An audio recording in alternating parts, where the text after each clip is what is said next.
Sene de beddua ettirdiler ya. Ciğerimi yakan ciğerin yansın. Bu nasıl insanlık, bu nasıl dünya? Ciğerimi yakan ciğerin yansın. Bu nasıl insanlık, bu nasıl dünya?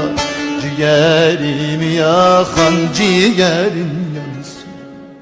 Dağlar taşlar titredi eyvahımdan. Yalvarıram, dilerim Allah'ımdan. Bu dünyada sürünesen ahımdan. Ciğerimi yakan ciğerin yansın.